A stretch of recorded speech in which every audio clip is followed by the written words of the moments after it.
Kristo. Kwanza na wasalimu katika jina la Bwana wetu Yesu Kristo. Shimira Imana kubera ko yaturinze muri imisi itambutse.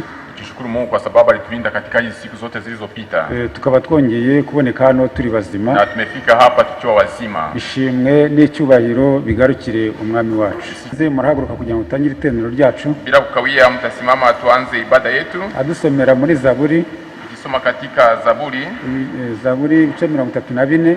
Ni Zaburi ya 34. Aturuka ku murongo wa 11 ageze ku 22. Kuanzia kwa shairi la 11 hadi 22. Imigunzu y'intare ibasha gukena no gusonza, ariko abashaka Uwiteka ntibazagira ikiza bakena. Bana bato nimuze mu nyumve ndabigisha kubaha Uwiteka. Ninde ushaka ubugingo agakunda kurama kugira ngo azabone ibyiza? Ujye ubuza ururimi rwawe rutavuga ikibi, iminwa yawe itavuga iby'uburiganya. Va mu byaha ujye ukora ibyiza, ujye ushaka amahoro uyakurikire kugira ngo uyashyikire. Amaso y'Uwiteka ari ku bakiranutsi, n'amatwi ye ari ku gutaka kwabo. Igitsure cy'Uwiteka kiri ku bakora ibyaha kugira ngo amareho kwibukwa kwabo mu isi. Abakiranutsi baratatse Uwiteka arabumva, abakiza amakuba n'ibyago byabo byose. Uwiteka aba hafi y'abafite imitima imenetse, kandi akiza abafite imitima ishenjaguwe. Amakuba n'ibyago by'umukiranutsi ni byinshi, ariko Uwiteka mukiza muri byose. Arinda amagufwa ye yose, nta na rimwe rivunika. Ibyaha bizicisha umunyabyaha, abanga umukiranutsi bazacirwa Uwiteka. Uwiteka acungura ubugingo bw'abagaragu be, ntawo mu bamuhungiraho uzacirwa Uwiteka. Amen. Wavuze kuzadutabara, wavuze kuzadutabara, nitugera mu bikomeye, wavuze kuzadutabara.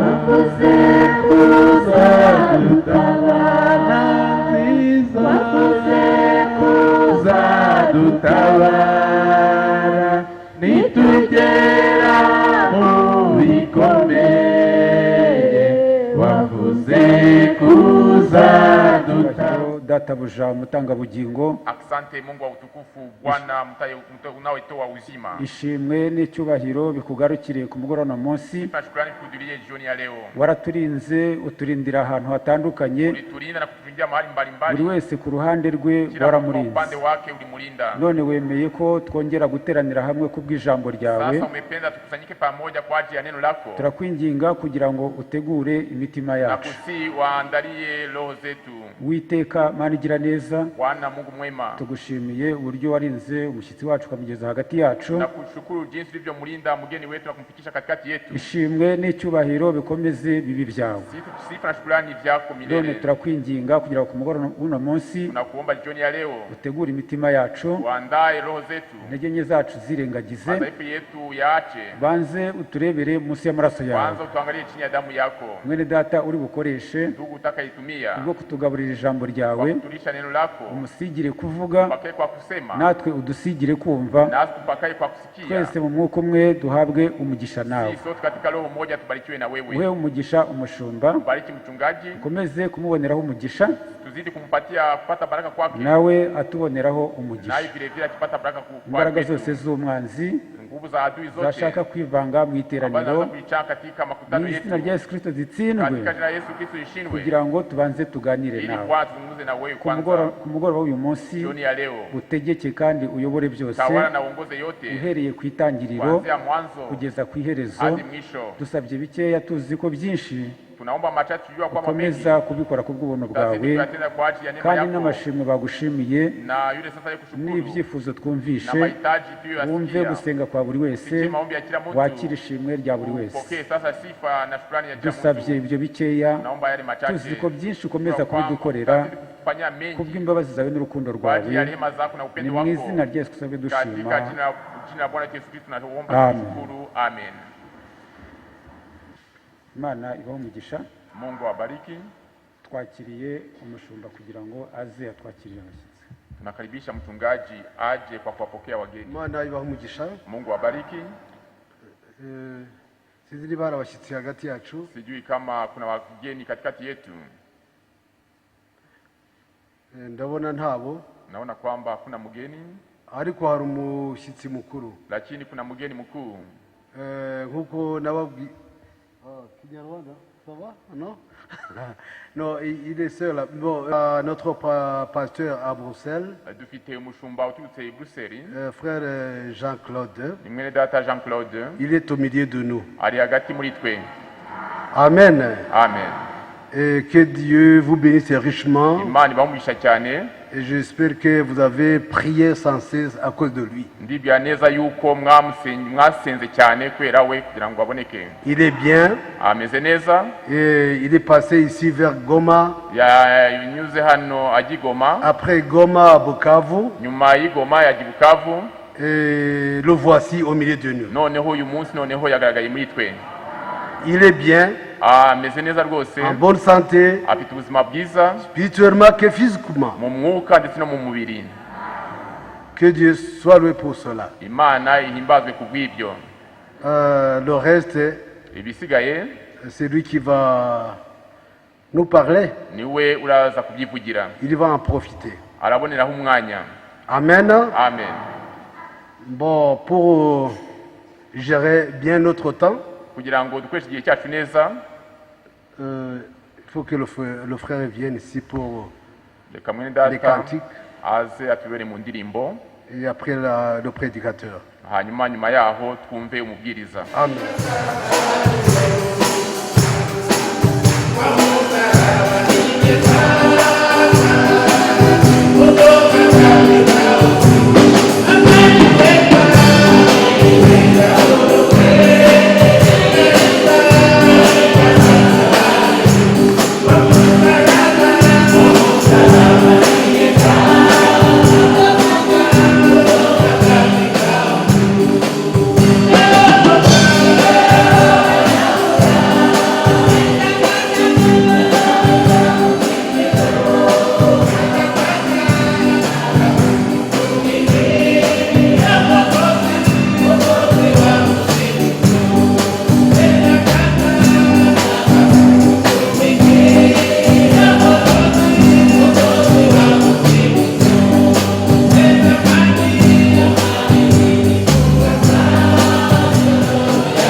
le Seigneur de me trouver au milieu de vous. kundwa mwene data Vianney Et je remercie tous les conducteurs kandi ndashimira abayobozi bose qui m'ont accordé cette opportunité de vous voir. bampaye aya mahirwe yo kugira ngo mbabone mwebwe. Que Dieu nous bénisse et les bénisse particulièrement. Imana iduha umugisha kandi ibaho umugisha by'umwihariko. Est-ce que vous m'acceptez comme fils de la maison? Ese muranyakiriye nk'umwana wo mu rugo? C'est seulement dans cette condition que je peux parler. Nimunyakira gutyo nibwo ndibashe kugira icyo mvuga. Si vous me considérez comme un étranger, ariko nimumfata nk'umunyamahanga, alors vous allez limiter mon zèle. Muraza noneho guhagarika umuhati nari mfite yo kubakorera. Mais je voudrais dire ariko ndashaka kuvuga nti que malgré tout, yuko uko biri kose l'atmosphère est déjà là. Ikirere ibyo aribyo byose cyiza kirahari. Que Dieu bénisse la connexion de vos frères et sœurs à Bruxelles. Mbashyikirije intashyo za bene so n'abashiki bacu b'i Buruseli. Au nom de Jésus-Christ. Mu izina rya Yesu Kristo. Je dis devant le Seigneur, kandi ndabivuga ndi imbere y'umwami, il vous aime beaucoup. Barabakunda cyane. Il vous aime beaucoup. Barabakunda cyane. Le Seigneur est témoin. Kandi umwami no muhamya w'ibyo. Nous sommes en compétition avec eux. Turimo twese turi mu irushanwa. Pour savoir qui vous aime le plus. Turi mu irushanwa nawe kugira ngo tumenye ubakunda kurutaho. En tout cas, eux, ils vous aiment, mais ils sont restés à Bruxelles. Bo barabakunda ariko bagumye Buruseli. Moi, je vous aime et je suis venu vous voir. Ariko jewe ndabakunda naje no kubareba. Bon, je ne sais pas qui aime le plus. En tout cas, moi, je suis là. Ntabwo nzi ari je cyangwa basigaye ubakunda cyane ariko ibyo byose jewe naje. Ce sont des frères kandi qui sont dans la chair roumain. Ndabitsindagira ni bene data mu buryo bw'umubiri n'abarume. Mais dans le sang de Jésus-Christ, nous sommes tous frères. Ariko mu maraso Yesu Kristo twese turabavandimwe.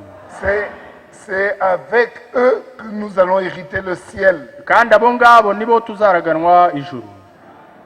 Ils m'ont dit de vous dire que Dieu vous bénisse dans leur langue. Barambwiye ngo nzababwire ngo Imana ibahe umugisha mu rurimi rwabo. Ça tombe très bien parce que tout ce que le pasteur a dit tout à l'heure dans votre langue, moi je ne l'ai pas compris. Bibaye byiza kubera ko nibyo umushumba yavuze mu kanya mu rurimi rwanyu nanjye ntabwo nabyumvaga. Mais j'ai cru. Ariko nabyize ibyo byose. C'était utile.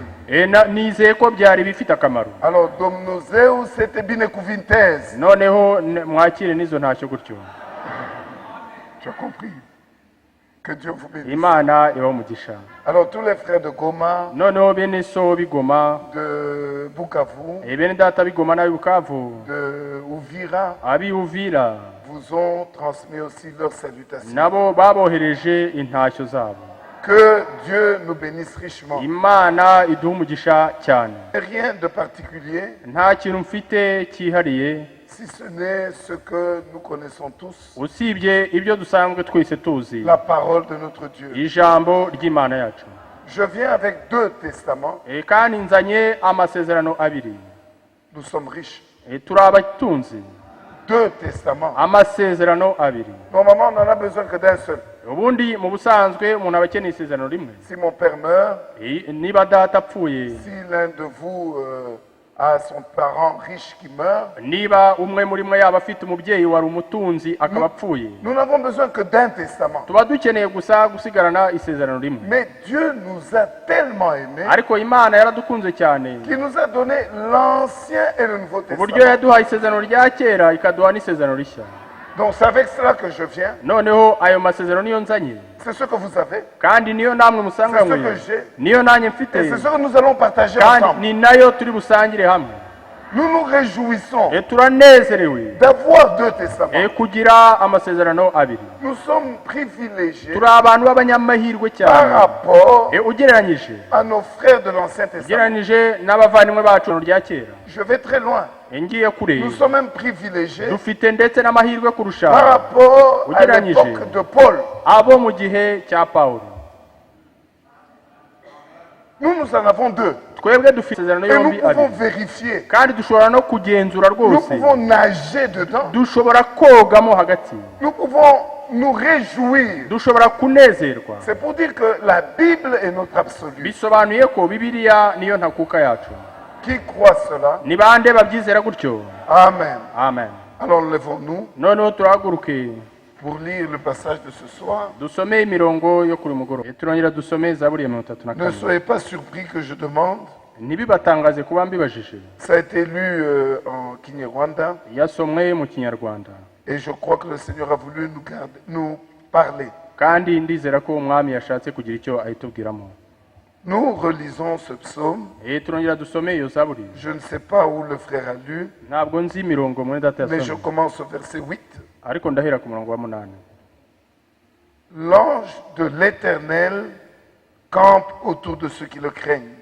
marayika w'uwiteka abambisha amahema yo kugota abamwubaha. Il les arrache du danger. akabakiza. Sentez et voyez combien l'Éternel est bon. nimusogongere mumenye yuko uwiteka agira neza. Heureux l'homme qui cherche en lui son refuge. Amen. hahirwa umuhungiraho. amen. Que Dieu nous bénisse richement. imana iduhe umugisha Puisque cyane. nous sommes dans les psaumes, ouvrons encore le psaume 42. kubera ko turi muri zaburi turebe no muri zaburi ya 42. Psaume 42, nous lisons verset 2. turasoma umurongo wa 2. Et je vous rappelle, kandi ndabibutsa. nous lisons nos deux testaments. turimo turasoma amasezerano yacu abiri. Ces paroles nous concernent. aya magambo nayo aratureba. Ces paroles nous sont adressées. aya magambo aratureba ni natwe abwira. Verset 2. umurongo wa 2.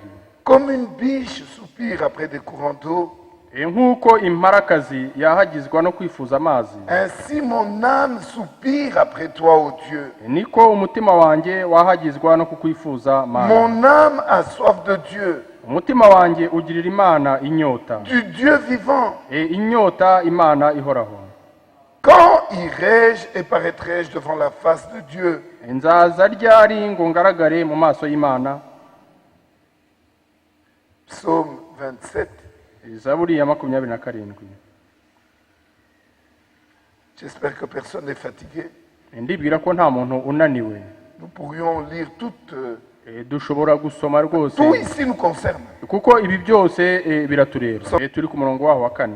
Je demande à l'Éternel une chose. icyo nsaba Uwiteka ni kimwe. Que je désire ardemment. nicyo nzajya nshaka. Je voudrais habiter toute ma vie dans la maison de l'Éternel. ni ukuba mu nzu y'Uwiteka iminsi yose nkiriho. Pour contempler la magnificence de l'Éternel. nkareba ubwiza bw'Uwiteka. Et pour admirer son temple. Amen. nkitegereza urusengero rwe. amen.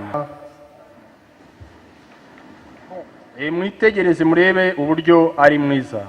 De vivre avec l'Éternel. uburyo ari byiza kubana n'Uwiteka. D'écouter sa sainte parole. kumva ijambo rye ryera. De croire ses promesses. kwizera amasezerano ye. C'est bon. ni ibintu byiza cyane. C'est merveilleux. ni ibintu by'igiciro gikomeye. Cela console. ibyo ngibyo ni ibintu bihumuriza. Cela réjouit. ni ibintu binezeza. Et cela donne du zèle. ni ibintu bitanga n'umuhati. Nous avons lu dans le psaume 42. twasomye muri zaburi ya 42.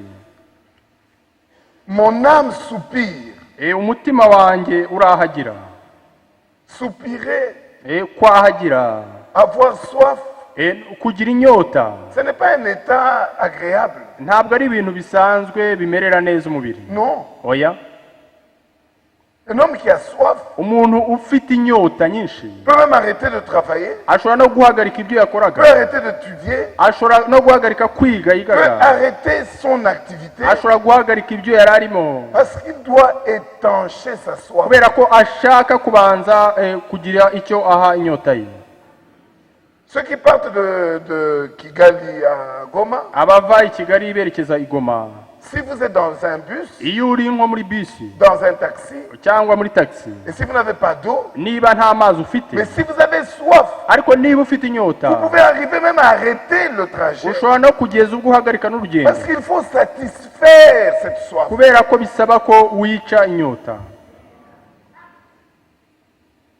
Et David dit. kandi Dawidi aravuga ati. Mon âme a soif. umutima wanjye ufite inyota. Mais pas n'importe comment. ariko ntabwo ari mu buryo ubwo aribwo Il fait une comparaison. afite ukuntu abigereranya. Entre la biche. arabigeranya Qui n'imparakazi. soupire. imparakazi yahagira. Ce n'est pas une biche en bonne santé. ntabwo ari imparakazi ifite ubuzima Ce n'est bwiza, pas une biche sans détresse. ntabwo ari imparakazi idafite ibibazo, Mais c'est une biche qui est entre la vie et la mort. ahubwo ni imparakazi iri hagati yo gupfa no gukira. L'eau devient vitale. Amazi akaba abaye ikintu cyangombwa cyane cy'umwihariko. Si elle ne boit pas cette eau, iramutse itanyweye kuri ayo mazi, elle va crever. ibyago bikunze izikubita hasi. Si elle boit cette eau, ninywa kuri ayo mazi, elle peut être sauvée. ishobora gukira. Et David prend cet état-là. kandi Dawidi yafashe icyo Il cyitegererezo, dit, c'est comme ça que j'ai soif aravuga de ati l'Éternel. niko nanjye nshaka Uwiteka. J'ai dit que j'étais à la maison. Ndababwira ko nari ndi mu rugo. Alors je me permets de poser des questions. Noneho ni mfata icyemezo cyo kubaza ibibazo. Qui croit nababwiye ko ndi hano mu rugo, que noneho Dieu a ndababaza, accompli sa promesse, ninde wizera ko Imana yasohoje isezerano ryayo? celle qui se trouve dans Malachie chapitre 4, isezerano riri muri Maraki igice cya 4 du verset 5 à 6, umurongo wa 5 n'uwa 6. avant le jour grand et redoutable, yuko mbere yuko umunsi ukomeye kandi uteye Avant le ubwoba jour de uza, l'Éternel, mbere yuko umunsi w'Uwiteka uza, Dieu a promis Imana yasezeranije lui-même. yo ubwayo, Personne ne lui a demandé. nta muntu wabanje kubisaba. Et je dis toujours quand je parle kandi de nkunda cela, kubivuga iyo ndi kuvuga kuri ibyo, c'est le dernier livre nicyo gitabo cya nyuma, de l'Ancien nicyo Testament. gitabo cya nyuma cyo mu isezerano rya C'est le kera, dernier prophète niwe muhanuzi wa nyuma de l'Ancien wo mu Testament. isezerano rya kera, C'est le dernier verset niwo murongo wa de nyuma l'Ancien wo Testament. mu isezerano rya Je kera. vous enverrai Élie le prophète Nzabohereza Eliya umuhanuzi avant le jour grand et redoutable. mbere y'uko umunsi ukomeye kandi uteye Il ubwoba uza, ramènera les cœurs. azagarura imitima y'abana. Qui croit cela? Ni bande bizera ibyo ngibyo? Qui croit Ni bande que babyizera cet accomplissement-là yuko iryo sezerano ry'imitima ya ba data ku bana s'appelle biri gusohora? un homme, byahamagaye umuntu William Marion mu Branham. gusohora kwabyo byatumye hamagara umuntu witwa William Marion Branham. Ni bande babyizera? C'est important que je le sache. Ni ibyangombwa ko mbimenya Parce igisubizo, que je vais donner un exemple kubera ko ndaza gutanga urugero d'une biche qui soupire ku byerekeye imparakazi yahagira, dans une prédication mbishingiye mu kibwiriza que William Marion Branham a donné. icyo William Marion Branham yabwirije. Amen. Amen. Frère Branham raconte Mwene data Branham avuga dans la prédication intitulée La soif, mu kibwiriza cyitwa inyota, il dit les biches, aravuga ati imparakazi Dieu les a dotées, Imana yazihaye, Dieu les a dotées Imana yazihaye, d'une sécurité particulière. yazihaye umutekano wazo wihariye, C'est l'eau. n'amazi. La biche ne sait pas se défendre. Imparakazi ntabwo izi kwirwanirira. Une biche, impara cyangwa elle est tellement faible ni inyamaswa y'inyantege nke que Dieu a élevé son odorat. iyo Imana yayihaye kumva guhumurirwa ko mu rwego rwo hejuru. Alors elle n'attend pas ntabwo itegereza que le danger soit à 1 mètre ntabwo itegereza ko icyago kigera kuri metero imwe pour se mettre à l'abri. kugira ngo ibone kujya kwihisha. Non. Oya. La biche, Dieu lui a donné imparakazi Imana yayihaye de sentir au loin. guhumurirwa ikintu kikiri kure. Au loin. Ikintu kikiri kure. Et surtout ici dans notre beau pays de 1000 collines. cyane cyane muri iki gihugu cyacu cyiza cy'imisozi igihumbi. Si l'eau est en bas, niba amazi ari mu gishanga et que hasi, le lion ou le danger est au-dessus, icyago cyangwa intare kikaba kiri hejuru y'umusozi, la biche ne va pas boire de l'eau imparakazi ntabwo iri bujye kunywa amazi parce qu'elle a soif. kubera ko ifite inyota. Alors elle se met seulement à boire. ngo noneho reka nywa amazi. Non. Oya. Regardez ce que fait la biche. murebe uko ibigenza ahubwo. Elle boit iranywa à peine, igahamaga elle regarde au-dessus. buri ako kanya igahita ireba hejuru. Et quand elle regarde au-dessus, noneho yareba hejuru elle sent. ikagerageza Parce qu'avec guhumurirwa la vue, kubera ko mu kureba n'amaso elle peut être empêchée par les arbres. ishobora gutangirwa n'ibiti. Avec la vue, ku byerekeye amaso elle peut être empêchée par les nuages. ishobora kubuzwa kureba Mais n'ibicu. comme Dieu lui a donné, ariko kuko Imana Dieu l'a yayihaye, doté Imana yayihaye d'un odorat aigu, yayihaye guhumurirwa ko mu rwego rwo hejuru, même si elle ne voit pas, ni ubwo yaba itareba, elle peut sentir. ishobora guhumurirwa n'amazuru. Alors elle ne va pas continuer de boire. rero ntabwo izakomeza kunywa Elle amazi, va s'enfuir. izirukanka ihunge. Pourquoi? kubera iki? Parce qu'il y a un danger. kubera ko hari icyago kiyegereye. Le chrétien, abakristo, le véritable chrétien, umukristo w'ukuri, Dieu lui a donné le même sens. imana yamuhaye icyo cyiyumviro nk'icy'imparakazi. Il n'attend pas ntabwo ategereza que le danger le frappe. yuko icyago kimufata Je suis tombé. kugira ngo bavuge ngo oh naguye. Donc quand le danger est encore au loin, ahubwo iyo icyago kikiri kure, s'il sent iyo acyumvise n'amazuru que ce n'est pas clair, akavuga ati ibi ntabwo ce byumvikana n'est neza, pas écrit, ibi ngibi ntabwo byanditse, déjà là, ako kanya aho ngaho déjà là, il arrête. ahita Il ahagarara, arrête déjà. ahita Parce que ce abihagarika n'est pas écrit. kubera ko bitanditse, Ce n'est pas certain. ntabwo ari iby'ukuri, ntabwo ari ibyo S'il s'y kwizerwa. mêle, noneho naramuka va mourir. abitinzemo yapfa.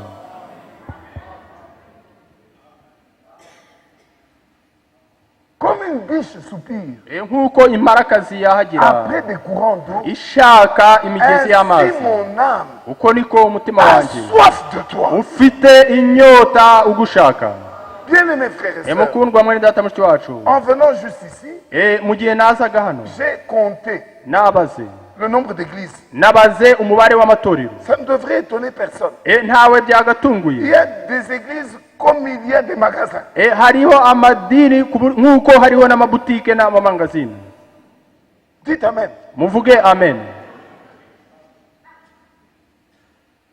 Mais regardez, ariko murebe noneho, malgré qu'il y a autant d'églises, nubwo hari amatorero angana gutyo menshi, Jésus-Christ a dit, yesu kristo yaravuze ati, c'est pourquoi nous nous appuyons sur ce niyo testament. mpamvu dutsindagira cyane tukishingiriza Quand kuri isezerano. Jésus-Christ dit quelque igihe chose, yesu kristo avuga ikintu le runaka, ciel et la terre passeront, isi n'ijuru bizavaho, mais sa parole demeure ariko éternellement. ijambo rye ryo rihoraho iteka ryose. Qu'est-ce que Jésus-Christ a dit? yesu kristo yavuze ngo iki? Je me bâtirai yewe nziyubakira mon église. itorero ryanjye. Qu'il y ait des milliers d'églises comme des magasins, niyashaka habeho amadini menshi nk'uko amangazini angana, qu'il y ait des milliers d'assemblées du message. habeho ibihumbi byinshi by'amateraniro yo mu butumwa. Frère, soyez tranquilles. bakundwa mutuze Sœurs, rwose. soyez tranquilles. bashiki bacu mutuze. Il a pris la résolution. yafashe icyemezo bwite, Et merci Seigneur, kandi warakoze mwami. s'il avait laissé sa résolution en lui, iyo yasize icyo cyemezo cye muri we, toi avec toute ta sainteté, iyo akirekera muri we, toi avec toute ta vision, wowe no kwera kwawe n'ubusugi avec tout bwawe, ton amour, wowe n'urukundo ugira, moi avec tous mes péchés, nanjye n'ibyaha byanjye byose, ni toi, yaba ni moi, wowe yaba jyewe, nous l'aurions su. twese ntacyo twari kubona. Vous savez ce qui est écrit ese murabizi ibyanditse dans notre Bible, muri bibiliya yacu, dans nos testaments? mu isezerano ryacu Nous en avons deux. dufite Nous pouvons nous amasezerano, réjouir. dushobora kubinezererwa. Amen. amen. Regardez dans Deutéronome, turebe mu gutegeka kwa ce kabiri, passage me vient à l'instant. ni umurongo wunjemo mbabarire ni 29, Il n'y a pas de 32. nta 32. Nous sommes au verset 29 aussi. turi ku murongo wawo wa 29 nanone. Les choses cachées ibihishwe sont à l'Éternel notre Dieu. ibihishwe ni iby'Uwiteka Imana yacu, Les choses révélées ariko ibyahishuwe sont à nous ni ibyacu et à nos enfants n'urubyaro rwacu à perpétuité, iteka ryose, afin que nous mettions en pratique toutes les paroles de cette loi. Amen. kugira ngo twumvire amagambo yose y'aya mategeko. amen. Je disais, navugaga nti, si le Seigneur niba umwami avait gardé iyo aza kurinda la muri we pensée igitekerezo d'avoir akakigumana, une épouse, igitekerezo cyo kugira d'avoir umugeni, son église, igitekerezo cyo kugira itorero s'il rye, l'avait gardé iyo aza kubigundira au-dedans de lui, akakigumana muri we, qui est assez fort pour aller trouver la pensée de Dieu? ninde ufite imbaraga ku buryo ari kujya gushakisha iby'Imana Qui itekereza? parmi nous l'aurait su? ninde muri twebwe wari kubishyikira? Est-ce que vous m'avez suivi? ese mwankurikiye? Merci Seigneur! warakoze mwami, Gloire à Dieu! ishimwe ni iry'Imana. Il a déclaré, yarabivuze, il arabyatira, a dit, yarabivuze, je aravuga ati me jyewe bâtirai mon église. nziyubakira itorero ryanjye. Comme si ça ne suffisait pas, noneho kubera ko bitari bihagije, il parle dans Éphésiens au chapitre avuga mu 5, Befeso igice cya 5, Éphésiens 5, rapidement. Abefeso igice cya gatanu twihuse. Nous sommes au verset 25. Ku murongo wa 25. Marie que chacun aime sa femme comme Christ a aimé l'Église. Bagabo mukunde abagore banyu nkuko Kristo yakunze itorero. Et s'est livré lui-même pour elle. Akaryitangira. Afin de la sanctifier. Ngo aryeze. Merci Seigneur. Warakoze mwami. En la purifiant. Amaze kuryeza. Et en la lavant par l'eau de la parole. Amaze kuryogesha amazi n'ijambo rye. Alors si c'était arrêté là. Non iyo biza kugarukira aho ngaho. Moi et vous nous serions arrêtés là. Natwe twari kugarukira aho ngaho. Mais il ajoute pour faire paraître devant lui. Ariko arakomeza akavuga ati aryishyire. Pour faire paraître devant lui. Kugira ngo aryishyire. Cette église glorieuse. Iryo torero ari ryera. Sans tache. Ridafite ikizinga. Ridafite umunkanyari. Ni rien de semblable. Ridafite n'ikindi cyose gisa gityo. Saint. Ahubwo ari ryera. Et irréprochable. Kandi ridafite inenge. Alléluia. Amen. Mon frère, ma soeur. Bon, Dieu, des fois, il fait des poèmes ou des proses pour nous faire du bien. Rimwe na rimwe Imana itubwira imigani n'utundi tuntu two kutunezeza. Vous connaissez tous La Fontaine. Ese mwese muzi isoko? C'est un auteur français. Witwa La Fontaine ni umwanditsi w'umufaransa. Le loup et le renard. Avuga ngo ibirura le bœuf et le moustique. Ces choses-là sont pour nous. Dieu ne peut pas venir créer le monde et puis commencer à faire des poèmes. Pour quelle utilité? Dieu va venir nous peindre un tableau. Ça c'est l'idéal. Un homme bon, une femme bonne dans la société. Non! Dieu dit ce qu'il pense. Et il pense ce qu'il dit. Quand il dit, la chose arrive. Quand il ordonne, elle existe. Il se présentera lui-même. Une épouse sans tache. Glorieuse et victorieuse. Laissez-moi vous réjouir. Réjouissons-nous ensemble. C'est écrit.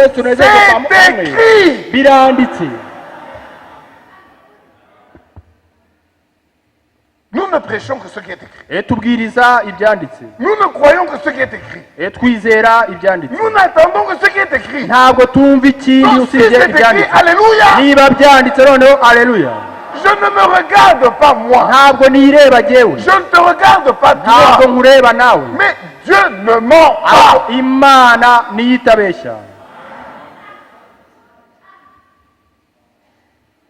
Voilà pourquoi nous venons le soir avec nos poids,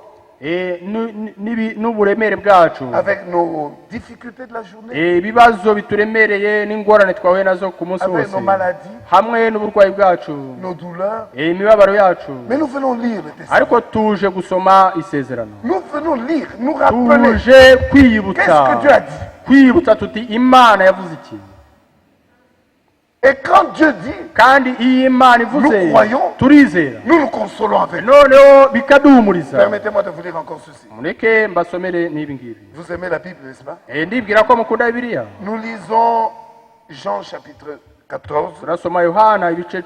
Comme une biche soupire. C'est comme ça que tu soupires. C'est comme ça que tu as soif. C'est comme ça que j'ai soif. De ce que Dieu nous dit. Nous sommes dans Jean chapitre 14. Et vous connaissez ce passage. Que votre cœur ne se trouble point. Croyez en Dieu et croyez en moi. Il y a plusieurs demeures dans la maison de mon Père. Dites Amen. Ce sont nos demeures. Oui, frère, si nous ne croyons pas ça, cela ne s'accomplira pas pour nous. Il y a dans la maison de mon père plusieurs demeures. Si cela n'était pas, je vous l'aurais dit. Dans ma Bible, j'ai compté. Nous pouvons compter ensemble. Mais j'ai compté le nombre de je. C'est Jésus lui-même. Qui a la Bible? Qui a la Bible dans laquelle les paroles du Seigneur sont en rouge? Y a-t-il quelqu'un avec cette Bible ici? Ce n'est pas grave. Le texte reste le même. Mais j'aime insister là-dessus. Les éditeurs de la Bible, dans certaines versions, le texte de Jésus, là où Jésus dit il est en rouge. Et tout le reste, quand Jean parle, même s'il parle du Seigneur, c'est en noir. J'aime ça. Pas parce que ce que Jean dit n'est pas vrai. Non, Jean est témoin. Jean était avec Jésus. Jean écrit ce qu'il a vu, ce qu'il a entendu. Mais j'aime le fait que les mots de Jésus sortis de sa bouche soient rouges. On dit au lecteur, fais attention. C'est même Jésus lui-même qui parle. Alors je dis ici, dans ce texte de Jean 14:1 jusqu'à Jean 14:4, il y a 6 fois je.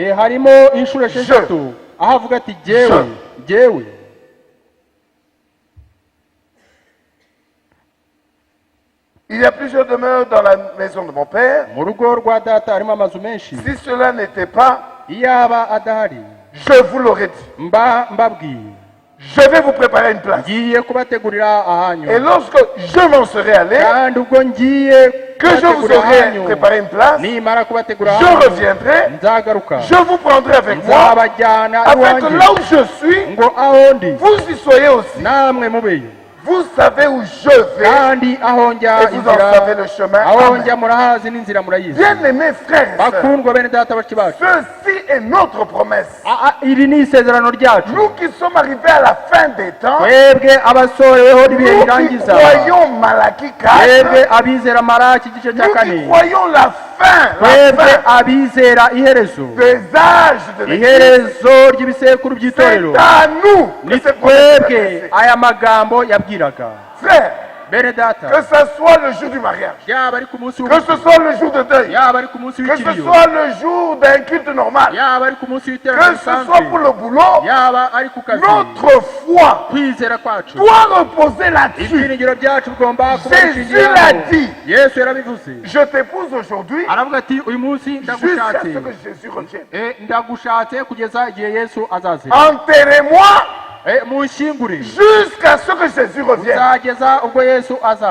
Je vais à l'hôpital, qu'on me soigne, que ça marche, que ça marche pas, jusqu'à ce que Jésus revienne.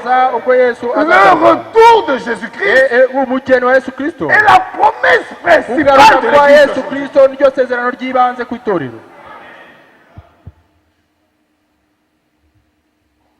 Et ajoutons 1 Thessaloniciens au chapitre 4. Vous connaissez tout ce passage.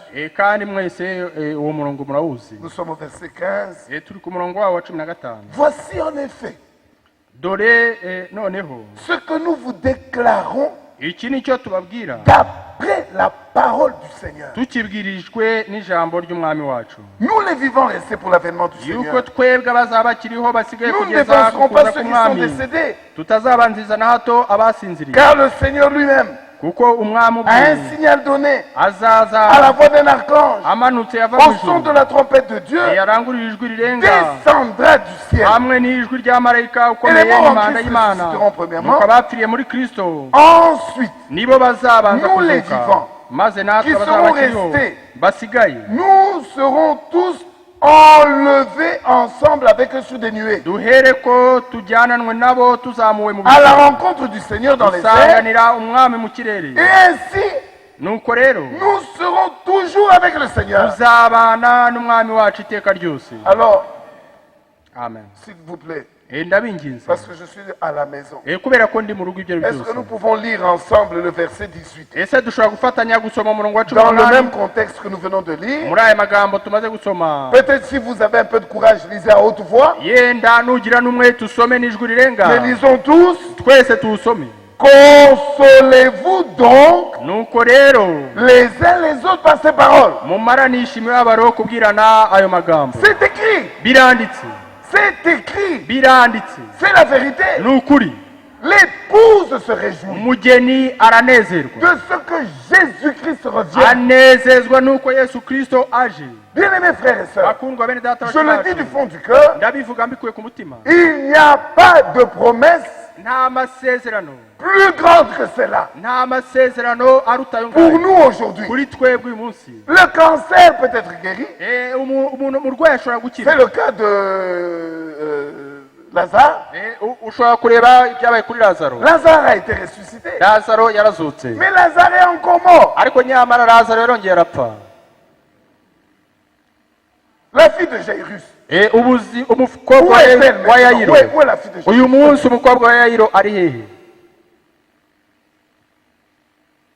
Résurrection, c'est bien. Résurrection des morts, c'est bien. Mais la résurrection des morts, qui n'est pas accompagnée de la promesse de l'enlèvement, est inutile.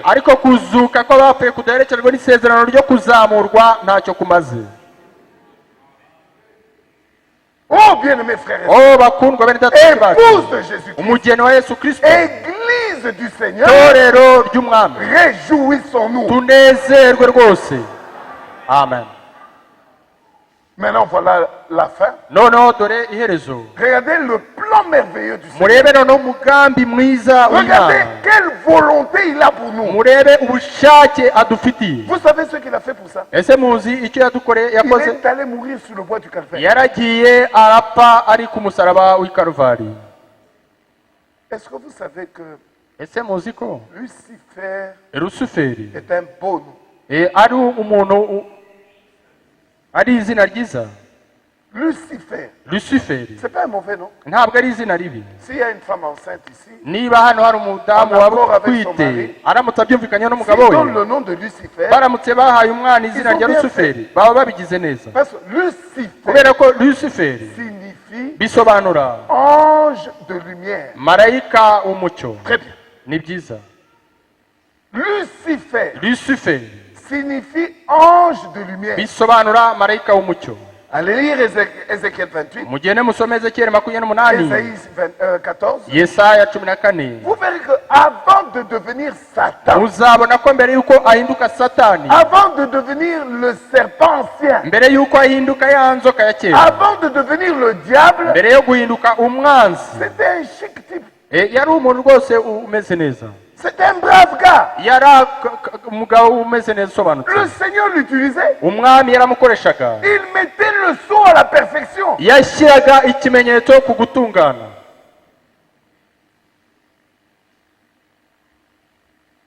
Vous savez que quand Lucifer est tombé, quand il a eu la pensée de devenir égal à Dieu, Dieu ne s'est pas du tout préoccupé de lui. Quand Lucifer est tombé, on n'a pas vu Dieu se mettre les mains sur la tête. J'ai perdu mon collaborateur. Et est-ce que vous savez que Lucifer n'est pas parti seul? Vous savez qu'il a emporté avec lui des anges. C'était une grande perte pour le ciel. Mais Dieu n'a pas cherché à remplacer Lucifer.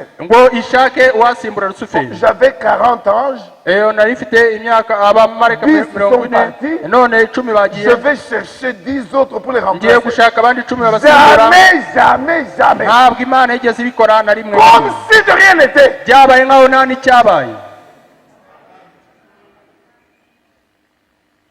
Mais quand l'homme est tombé,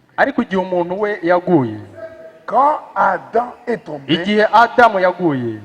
pas le lendemain, pas dans une semaine, le soir même,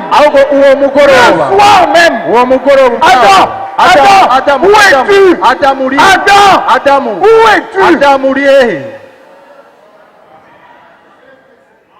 Et comme si ça ne suffisait pas. Quand Adam avoue, Ève avoue, après avoir immolé un agneau, le Seigneur prononce lui-même la promesse. La tête du serpent, la tête du serpent, la postérité de la femme,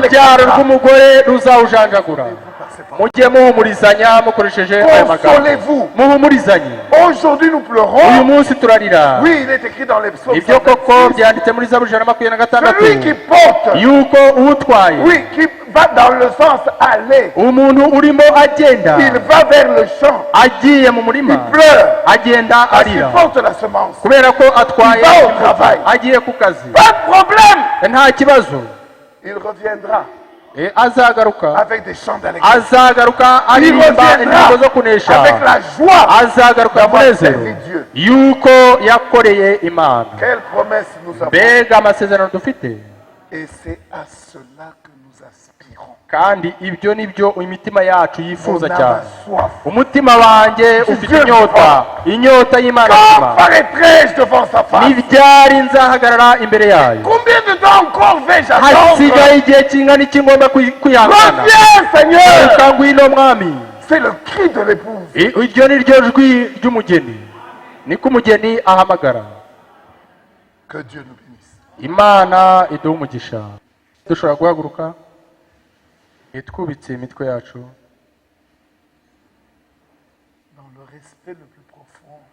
mu kubaha kwimbitse ku iri torero ndetse no mu kubaha umwami wacu. Ninde mu buryo buturutse ku mutima ushaka kuzabona umukiza wacu. Chantons en français un chœur. Turirimba indirimbo yo mu Gifaransa. Je désire le voir face à face. Nifuza kumureba amaso yanjye. Et chanter pour toujours sa divine. Mes soucis sont finis. Je suis oui, mon frère. Oui, ma soeur. Là-haut, nous se retournerons personne par hasard. Il ne l'a pas attendu. Qui ne s'est pas préparé pour cela. Impossible. Là-haut, n'entreront que des hommes et des femmes animés d'un ardent désir d'habiter dans la maison de l'Éternel, de contempler son Saint-Temple, de vivre éternellement avec lui. Là-haut entreront des hommes et des femmes qui ont pleuré sur cette terre, qui ont souffert ici-bas, parce qu'ils attendaient la promesse. Est-ce que c'est ton cas, mon frère? Est-ce que c'est ton cas, ma soeur?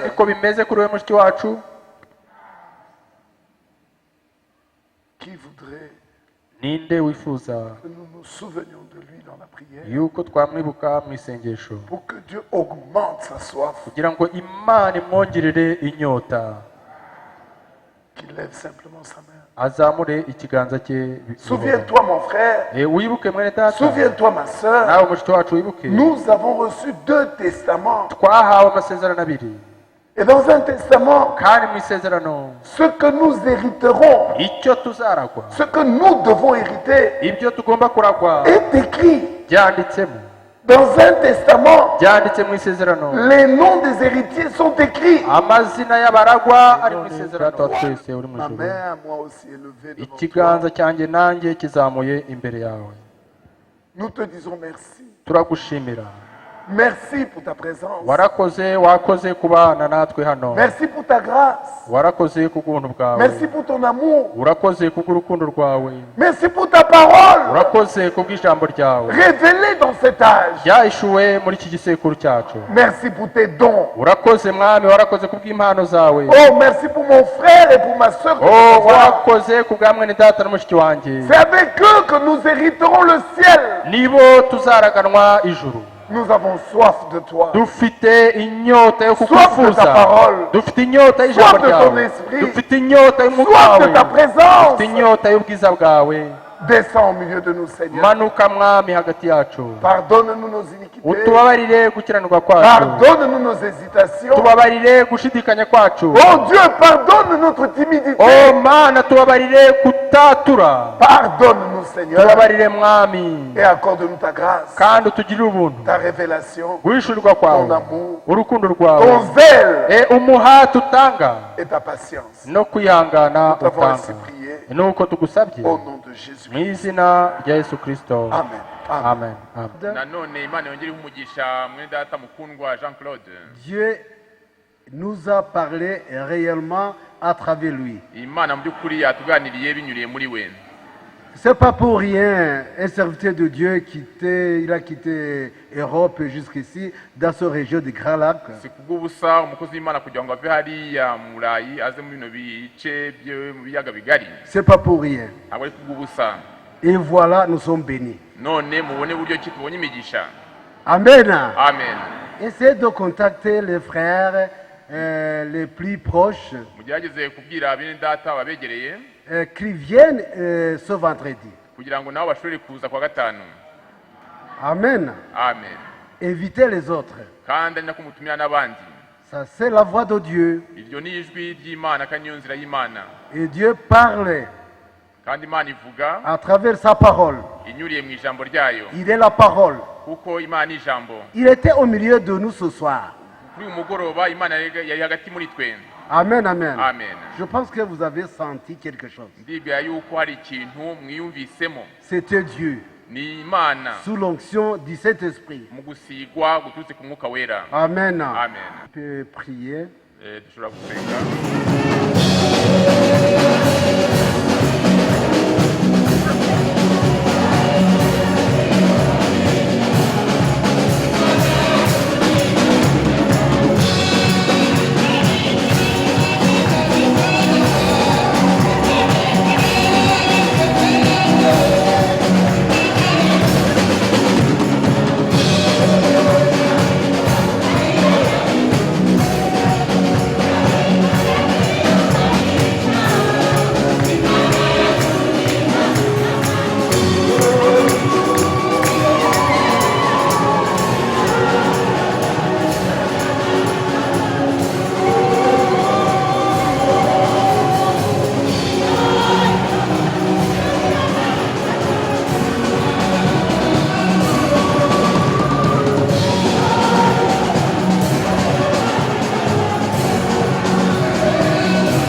isipokuwa linatimizaka mapenzi yako ndani ya wale wanaoliamini na kulipokea. Haleluya. Acha magharibi ya leo Baba yetu, reka mwami kuri mugoroba data, ile kiu yangu inyota, ile shahuku kubwa inyota n'urukumbuzi kama ilivyokuwa ndani ya Daudi. Amen. Baba, iweke ndani ya kila ndugu na dada. Tuwe watu ambao tunapenda kurudi yako Bwana. Tunajiandaa kwa ajili ya hiyo siku. Maisha yetu yote tuishi kwa ajili ya hiyo siku. Tunakushukuru Baba yetu mpendwa, kwa maana wewe uliyetuita uko mwaminifu. Ulianza na utafikisha kwenye ukomo. Bariki mtumishi wako, upako yako takatifu iendelee kutulia juu yake. Ili kama ni kwa neema yako tutarudi hapa sote tena tupokee mkate wa uzima, kwa maana tunakusanyika kwenye meza yako. Bariki kila ndugu na kila dada. Acha furaha, salama na amani yako toka neno lako la jioni isindikize kila mmoja wetu. Bariki mchungaji wa kanisa hili, bariki wazee anatumika pamoja nao, bariki washemasi, bariki kila ofisi Baba.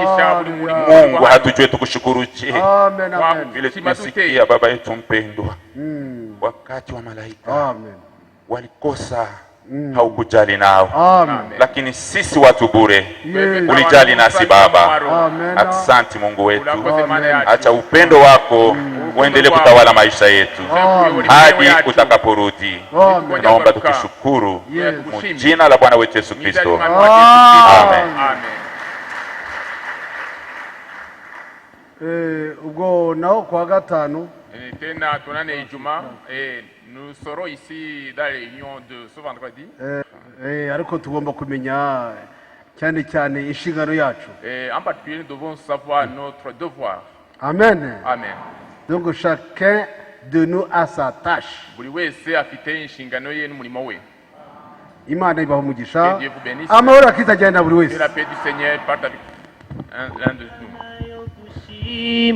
Yogushimwa we uri mana yogushimwa we yogushimwa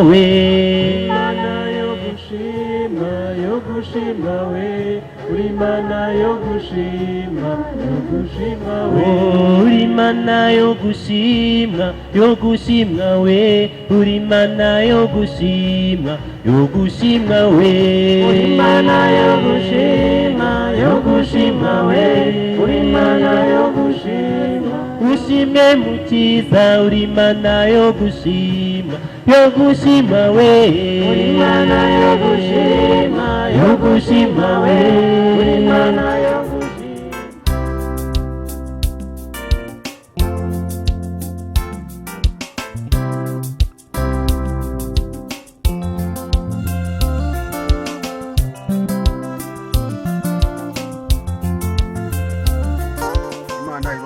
Mungu awabariki.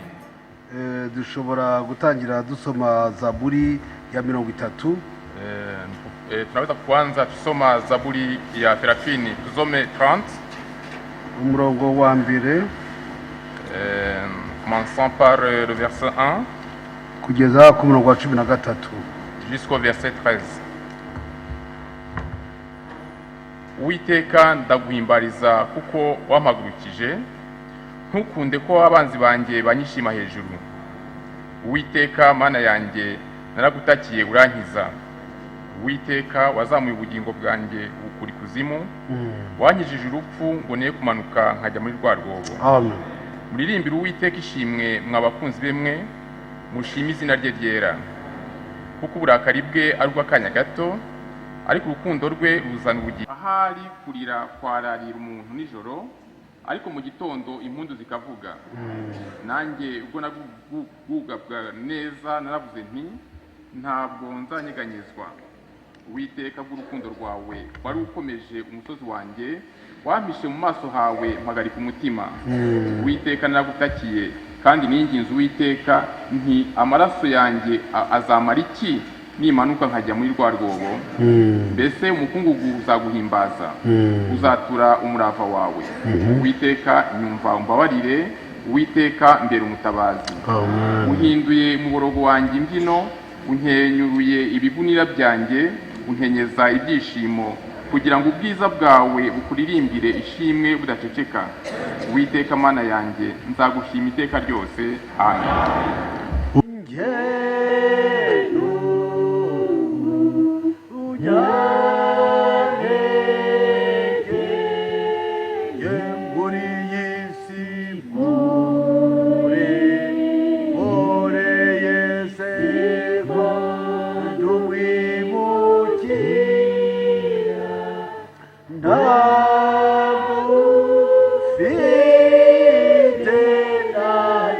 kandi inyuma y'ubushake bwawe. None mwami twemerere kugira ngo turebe munsi y'amaraso yawe ibicumuro byose mwami. Turagusabye ku databuja n'umuzinezero uturuka kuri wowe wije mu mitima yacu. Hari fuzo, hari n'abandi databuja hari n'abafite ingorane zitari zimwe mwami, neza yuko ari wowe witeguye kuruhura buri wese mwami. Urakoze data, ndizera neza yuko imbaraga z'umwanzi zaba zitubuza amahoro n'umutekano mu izina rya Yesu Kristo. Amen. Zibashe kugenda.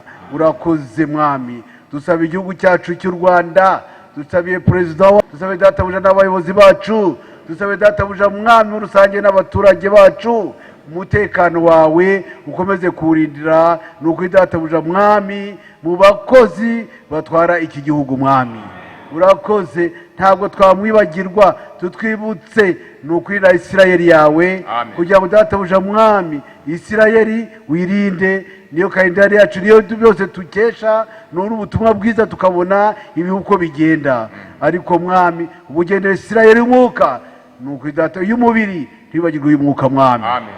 Urakoze data, twibutse na mwene data Frank mu mirimo ye ya buri munsi no mu myaka ye kugira ngo wigaragaze, kuko ari wowe wongera imbaraga zabawe mwami.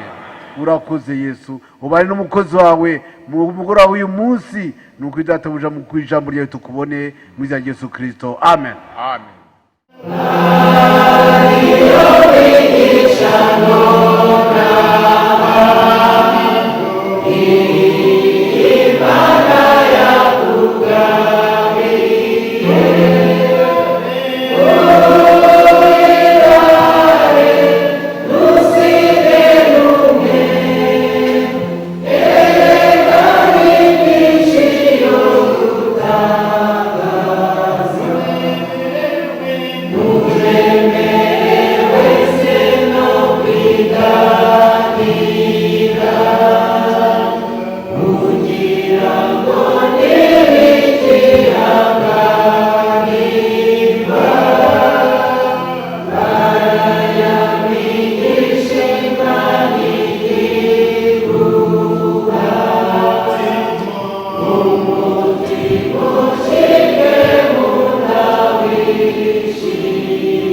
izina rya Yesu nous avons la victoire.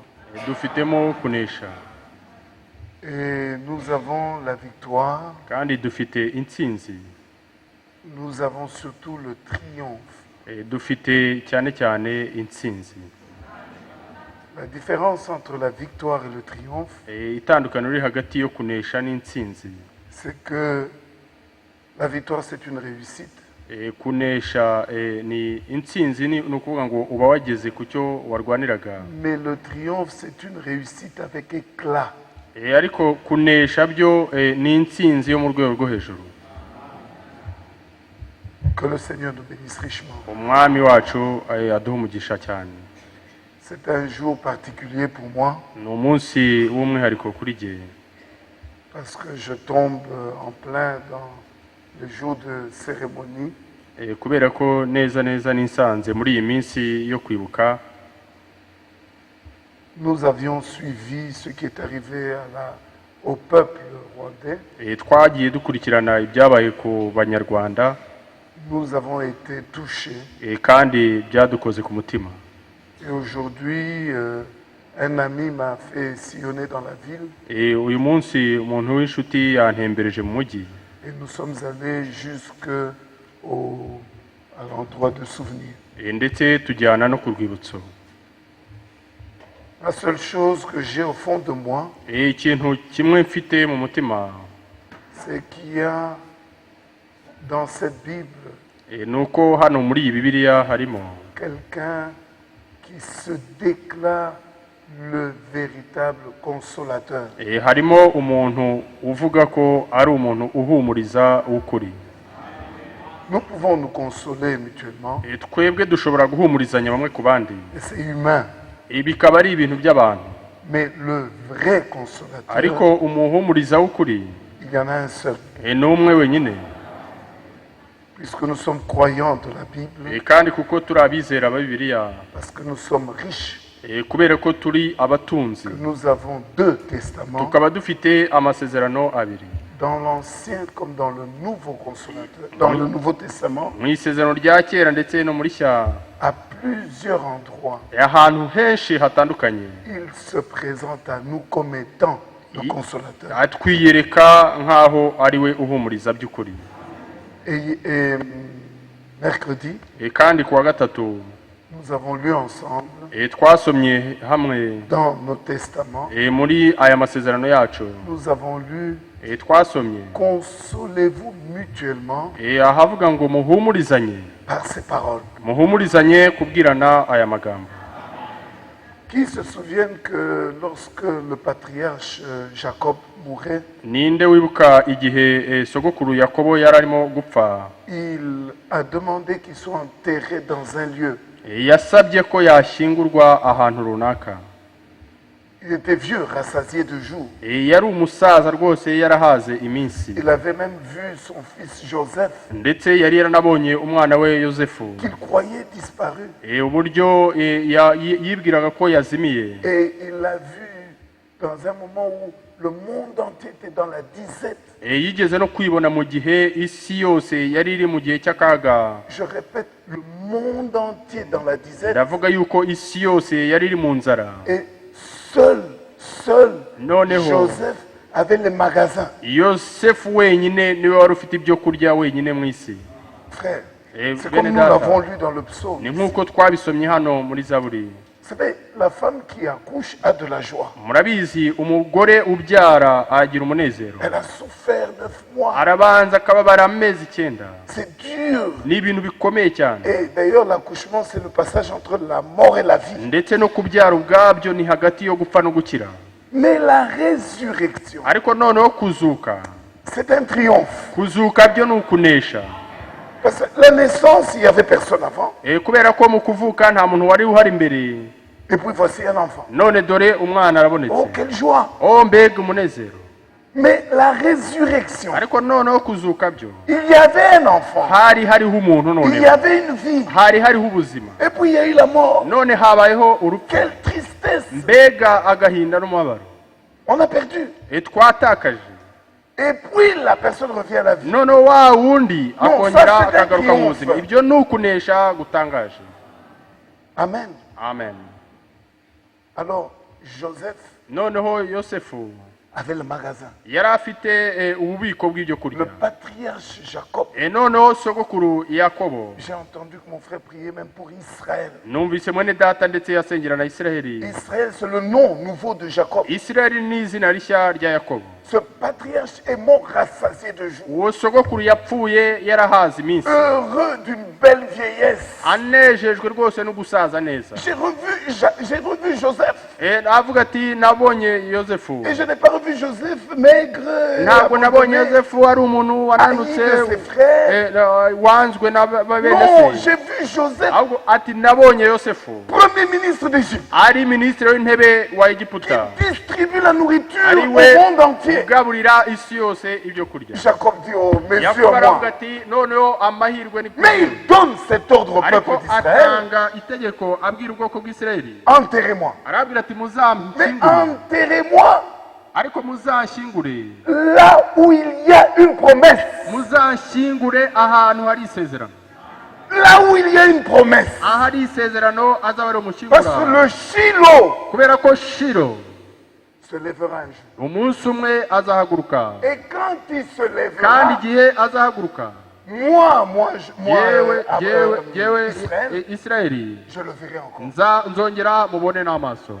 Bien-aimés frères et sœurs, bakundwa bene data bashiki bacu, nous avons les promesses. de Dieu dufite vivant. amasezerano y'imana nzima. Consolons-nous avec ces promesses. duhumurizanye dukoresheje ayo masezerano. Malade, comme je le dis. urwaye nk'uko nabivuze, Perte financière. ndetse no guhomba mu buryo bw'amafaranga, Divorce. gutandukana kw'abashakanye, Mort. gupfa. Frère, la Bible déclare. bene data bibiliya Oh ivuga, mort. iravuga ngo warupfuye, Toi qui as vaincu des rois. wowe wanesheje Toi abami, qui as vaincu des prophètes. wowe wanesheje Toi qui as abahanuzi, écroulé le monde. wowe wagushije hasi isi yose, ariko se warupfuye, Où est ton aiguillon? urubori rwawe Où rupfuye, est ta victoire? kunesha kwawe kuri he? Yaravuze ati Puisque je vis, ati kubera ko ndiho, vous vivrez kubera ko aussi. ndiho namwe muzabaho.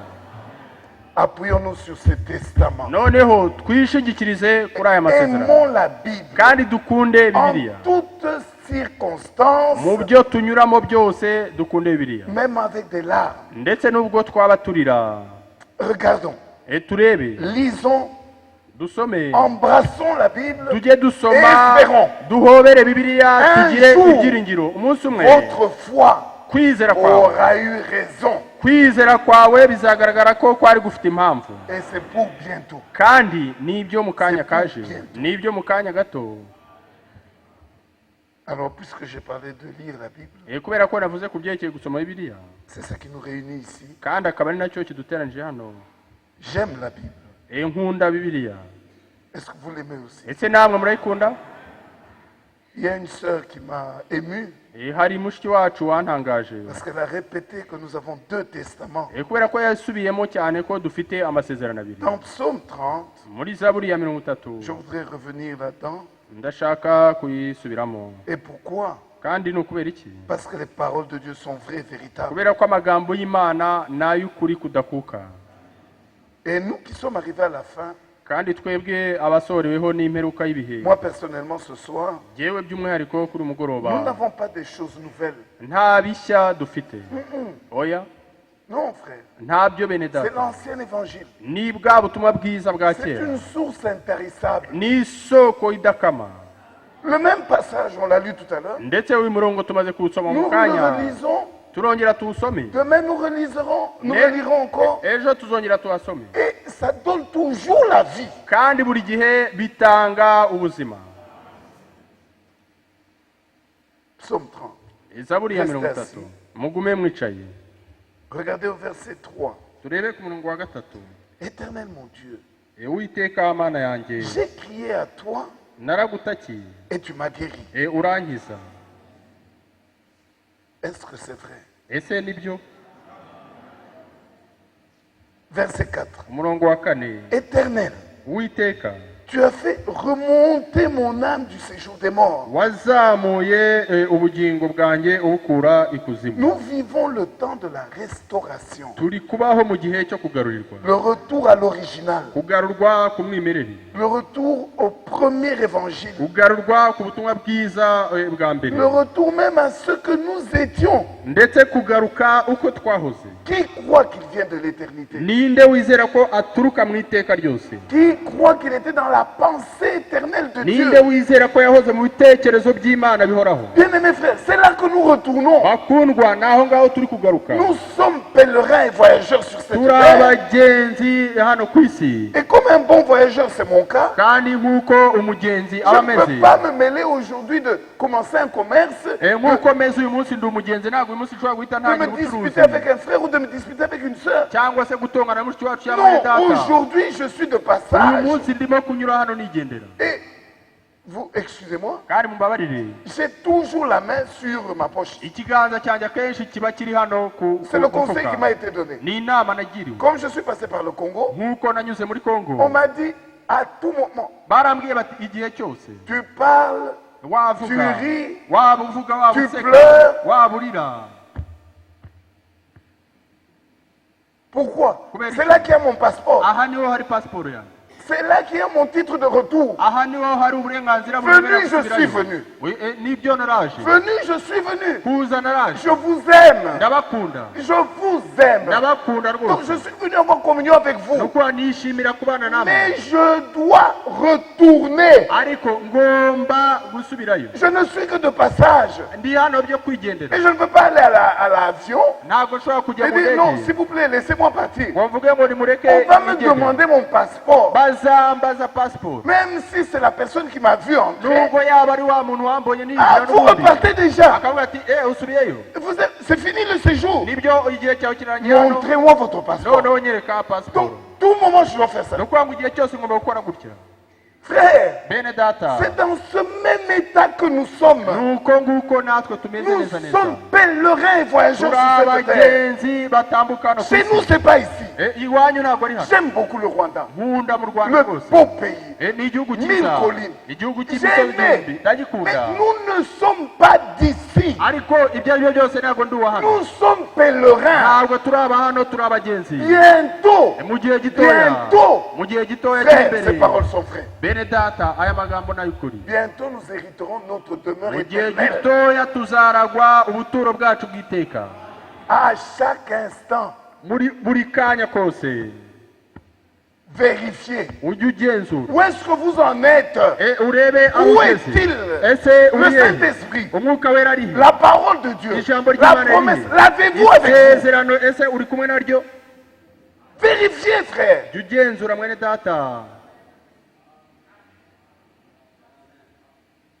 Lisons le psaume 30.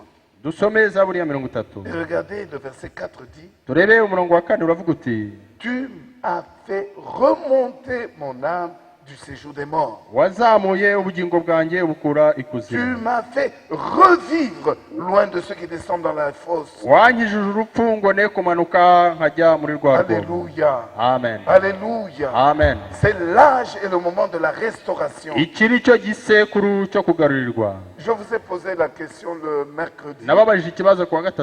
Je voudrais poser une autre question aujourd'hui.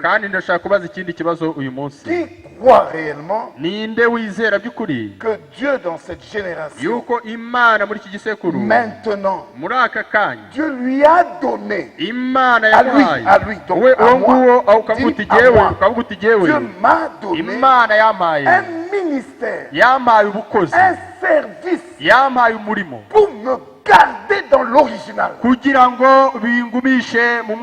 Je reprends. Dieu m'a fait un don unique dans cette génération, dans la confusion totale, dans la séduction véritable. Je reprends le mot séduction.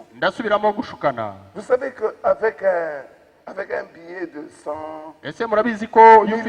francs rwandais, vous ne pouvez pas séduire un Américain. Il n'y a pas de rapport, il n'y a pas de... nta bendera Ça ririho ne se ressemble pas. nta nubwo bisa n'idolari rwose 1000 francs congolais amafaranga igihumbi et le y'amanyekongo dollar. n'idolari Il n'y a rien. ntaho bihuriye C'est pas possible. ntibishoboka Mais kuba le faux dollar, ariko noneho idolari ry'ikinyoma il est d'abord, il a l'aspect dollar. mbere na mbere ubundi rigaragara Le nk'idolari faux dollar, idolari ry'ikinyoma tu as un billet de 10, ufite idolari icumi nanjye mfite idolari inote y'icumi ufite inote y'ijana nanjye mfite tu as le 50, ufite iya j'ai mirongo le itanu 50. nanjye Tous mfite iya les mirongo deux sont itanu les mêmes. kubera ko yombi ameze Alors kimwe regardez, noneho murebe si vous donnez à une maman, uramutse ubihaye vous donnez un nk'umumama enfant, ukabiha un umwana homme honnête, ikindi il va vous dire mais merci. akavuga ati Il ibi prend ngibi le faux là, ashobora il met dans la gufata poche, icyo j'ai 100 cy'ikinyoma dollars, akagishyira j'ai mu 100 mufuka ati dollars. mfite amadolari ijana mfite amadolari ijana Il peut même aller acheter. ashobora no kujya Il peut même kugura aller vendre. ashobora no kujya Parce gucuruza qu'il dit qu'il a. kubera ko azi ko Et il est afite honnête. kandi rwose Il a. afite umutima mwiza hari ikintu afite Mais quand on passe le faux dollar ariko iyo banyujije idolari ry'ikinyoma dans l'appareil, mu kamashini kabigenewe l'appareil ne répond pas. imashini ntabwo isubiza Voilà la différence. aho niho hari C'est itandukaniro le test. ni ku gipimo aho bipimirwa Le test fait la différence aho bapimira niho hatandukanya entre le faux et le niho vrai. hatandukanya iki kinyoma n'icy'ukuri Dans la parole de Dieu, mu ijambo ry'imana tu peux avoir un baptême du Saint-Esprit. ushobora kugira umubatizo w'umwuka Tu peux wera avoir une repentance. ushobora kuba waranihanye Tu peux chanter comme un ange. ushobora kuririmba nka marayika Quand on passe au test, ariko bakunyuza ku gipimo quand on passe au vrai test, bakunyuza ku gipimo cy'ukuri la Bible, ari icyo bibiliya l'Ancien et le Nouveau mu Testament, isezerano rya kera n'irishya s'il ne répond pas, niba igipimo kidashubije ton expérience est fausse. ibyo wagendeyemo byose ni impfabusa Le baptême du Saint-Esprit que tu crois avoir, umubatizo w'umwuka wera wizera ko ufite uba ubaye uw'ikinyoma c'est pourquoi niyo mpamvu vérifions niyo mpamvu tujye tugenzura nos expériences, vérifions tugenzura imibereho yacu notre tuyigenzure doctrine, vérifions inyigisho yacu tuyigenzure nos prédications, ibyo vérifions. tubwiriza tubigenzure Tout doit être bene vérifié. data byose bigomba Je ne voudrais pas kugenzurwa garder un faux dollar. ntabwo nshaka kubika idolari Il va me ry'ikinyoma servir à quoi? bizamarira iki Si je garde le faux dollar, nimbika idolari D'ailleurs, ry'ikinyoma mbere na mbere à la ahubwo fin, on risque même de m'arrêter. ku iherezo bazanagufata bagufunge À quoi me sert une fausse repentance?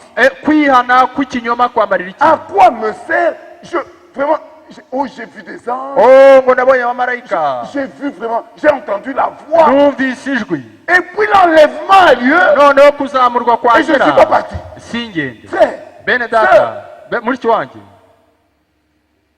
le monde ici ne va pas avoir de grincement dedans. isi ya hano hanze No, ntabwo no, bazahekenya no, no, amenyo Seigneur. kubera ko ntabwo bigeze Les vrais bakurikira umwami grincements dedans, ahubwo guhekenya Ce amenyo sera celui k'ukuri qui avait l'espérance. bizaba ibya wa wundi wari ufite Celui qui venait ibyiringiro chanter. wa wundi waza kuririmba hano Et qui pensait que comme j'ai wa wundi pleuré, wavugaga ati kuko j'ai fait narize l'expérience de la repentance. nagendeye mu byo kwihana J'ai fait l'expérience de la nouvelle naissance. nagendeye mu byo kuvuka bwa kabiri Et puis je reste. none ndasigaye Non! oh Vérifions. tugenzure Voilà pourquoi nous avons un meilleur test. niyo mpamvu hano dufite igipimo cy'ukuri L'Ancien et le Nouveau Testament. isezerano rya kera Qui n'irishya aime la Bible? ninde ukunda bibiliya Bon, la question est, noneho ikibazo ni iki ngiki qui croit ninde wizera ko selon la Bible? akurikije bibiliya Dimanche, si Dieu le permet, ku cyumweru imana nibishaka nous lirons dans tuzasoma l'Ancien mu et dans le Nouveau isezerano rya Testament kera ndetse la n'irishya preuve que ce ministère-là est biblique. ikimenyetso kigaragaza ko ubwo bukozi koko buhuje na bibiliya Qui croit que Dieu lui a fait une grâce ninde wizera ko imana yamugira ubuntu exceptionnelle ubuntu budasanzwe de révéler bwo kuhishurirwa le ministère qui agit maintenant? guhishurirwa ubukozi bukora uyu munsi Qui croit cela? ninde ubyizera gutya Frères, sœurs, bene data je bashiki banjye ne crois pas un homme du nom de Howard Frank. ntabwo nizera umuntu witwa Eward Frank Il oya s'appelle Billy Graham. il yaba s'appelle yitwa Billy Graham Osborne, yaba je yitwa sais. Osborne yaba yitwa uwo ari we wese C'est pas mon problème. jewe icyo si cyo kibazo cyanjye Je crois ahubwo nizera ce que Dieu a dit dans sa icyo parole. imana yavuze mu ijambo ryayo Frères et sœurs, bene data na bashiki bacu, heureux hahirwa celui à qui Dieu a ouvert les yeux, hahirwa uw'Imana ifungura celui qui ne amaso, force pas. udashyiramo imbaraga. Donc comme maintenant ngo noneho kubera on ko parle de frère Franck, barimo bavuga muri data Frank, reka nanjye noneho comme dans cette kubera assemblée ko muri iri teraniro on lit les lettres circulaires, basoma lettre circulaire, reka nanjye et comme kubera ko Franck va muri arriver, data Frank c'est un grand azaza événement. ni umuntu Moi ukomeye aussi, cyane, reka frère, nanjye oya bene da oya oya, je parle de la grâce, ndavuga ku byo kugirirwa ubuntu, la grâce que Dieu fait à un homme. ubuntu Imana igirira umuntu. Si je suis en vie, Niba ndi muzima uyu qu'est-ce que munsi, j'ai fait dans le ventre de ma mère? ese ni iki nakoreye mu nda ya mama? J'ai chassé les autres. Nirukanyemo abandi. Si je suis croyant, niba ndi uwizera uyu qu'est-ce que munsi, j'ai fait pour l'être? ni iki nakoze C'est kugira la ngo grâce mbuzera? de Dieu, Ni ubuntu bw'Imana le gusa, don gratuit, impano y'ubuntu, recevoir la révélation. kwakira guhishurirwa. Bon, peut-être que je dois lire. Yenda hari birasaba ko mbisoma, Ce n'est pas mon sujet, ntabwo ari wo mutwe w'amagambo, mais lisons Luc. ariko dusome Luka. Ces choses sont importantes parce que nous lisons le Testament. Ni ibintu byangombwa kubera ko turasoma isezerano. Nous sommes dans Luc au chapitre 17. Turi muri Luka igice cya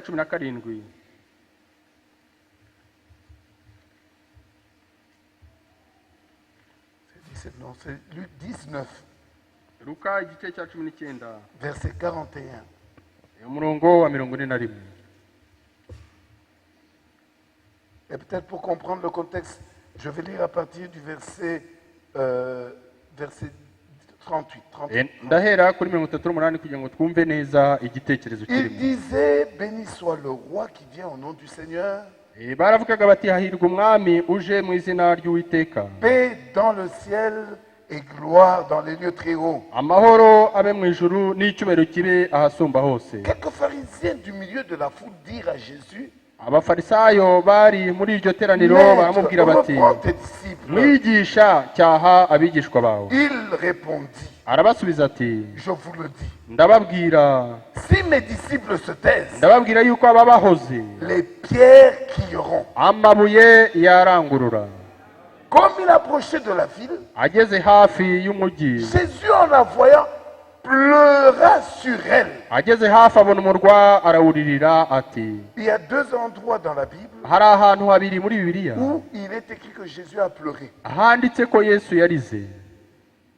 Cet endroit Ni hano est devant la tombe de Lazare. n'imbere y'igituro cya Lazaro.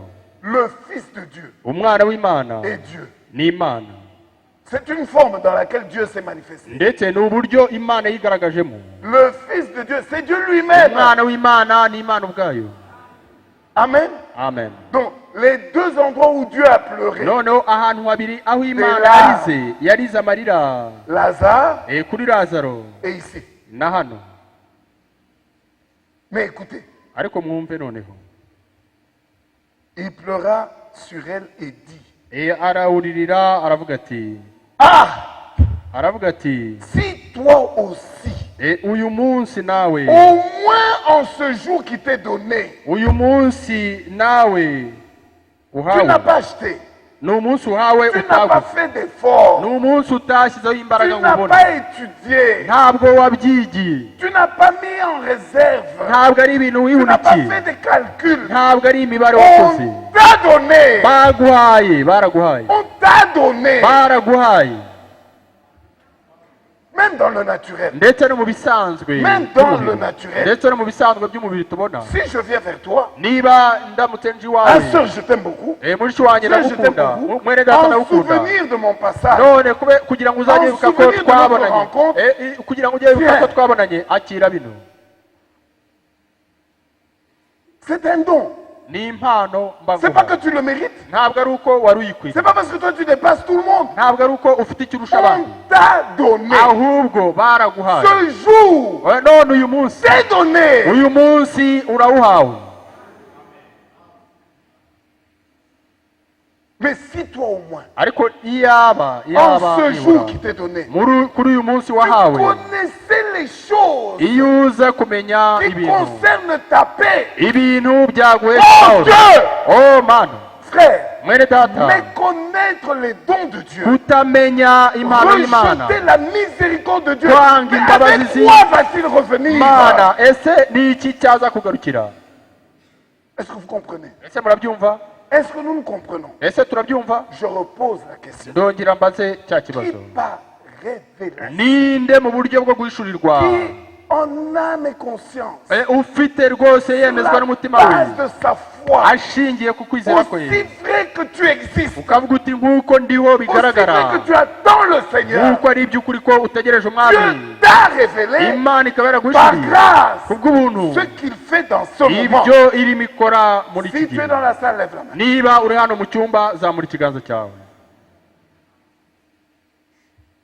Que Dieu fasse grâce. La grâce est toujours imméritée. Et je peux vous le dire sincèrement, là où Dieu se révèle, il n'y a pas de discussion. Là où Dieu se révèle, oh, béni soit le nom du Seigneur. Parce que jour après jour, le bon Dieu continue d'agir. Il révèle sa personne, il révèle sa parole, il révèle son plan. Je suis de ceux qui sont le plus proches de Frère Franck. Parce que vous le savez, vous me voyez sur l'écran presque chaque mois. C'est pas un grade. ntabwo ari uko hari icyubahiro runaka binyongera, ahubwo ibinyuranye n'ibyo, kandi Imana nibishaka ku cyumweru tuzaririmba hamwe. Amen. ahubwo ibyo ntabwo bisobanuye kwinjira mu ijuru hoya. ni byiza wagendanye na mwene data Frank, ni byiza wakunze Branham, t'habiller de citations. wagize neza kwiyambika imirongo y'ibyo Branham yavuze, ariko niba atari Imana yabigushuriye mwene data mushi wacu uzajya ikuzimu. C'est donc en cette qualité que j'ose poser cette question. Ni muri ubwo buryo natinyutse kubaza icyo kibazo. Qui a reçu la révélation? Ninde mu by'ukuri wakiriye guhishurirwa? Le but pour lequel Dieu a fait cela. Impamvu Imana yakoze ibyo. Si tu ne l'as pas encore, niba utarabyakirana n'ubu, gloire à Dieu. Imana ishimwe, il n'est pas trop tard. Ntabwo uragakererwa. Entre dans les voies de Dieu. Injira mu nzira z'Imana. On n'y entre pas avec l'intellect. Ntabwo bahinjizwa n'ubwenge bw'abantu.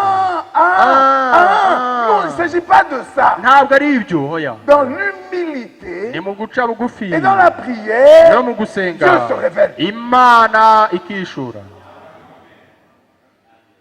Quand Jésus a appelé Bartimée. Nkuko Yesu yamagaye Bartimayo. Bartimée était mendiant et il était aveugle. Bartimayo yarasabirizaga kandi yari impumyi. Et en bon aveugle, il avait un manteau. Noneho nubwo yari impumyi yari afite ikote. Mais quand Dieu, Jésus-Christ l'a appelé, ariko igihe Yesu yamuhamagaye, la seule chose que Bartimée a fait, ikintu cya mbere Bartimayo yakoze, c'est d'abord de jeter son manteau. no kubanza kujugunya ikote yari yambaye. Mais ça le protégeait. Kandi ryaramurindaga. Le manteau, ça faisait même sa personne. Ikote ndetse ryari rimwe mu bimugize. Bartimée a dû reconnaître. Bartimayo amenya ko j'étais aveugle.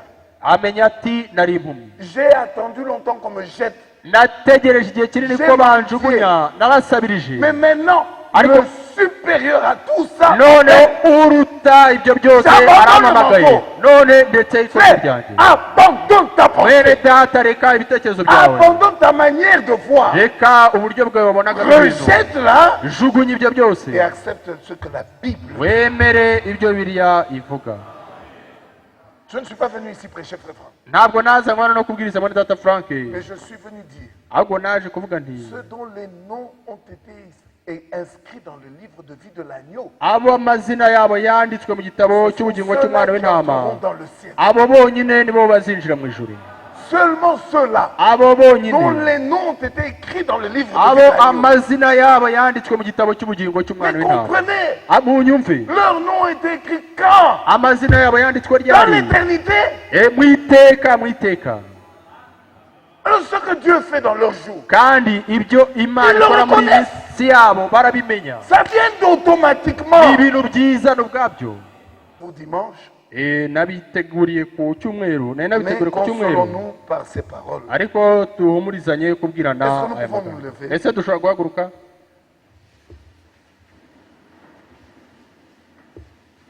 Ésaïe chapitre 55.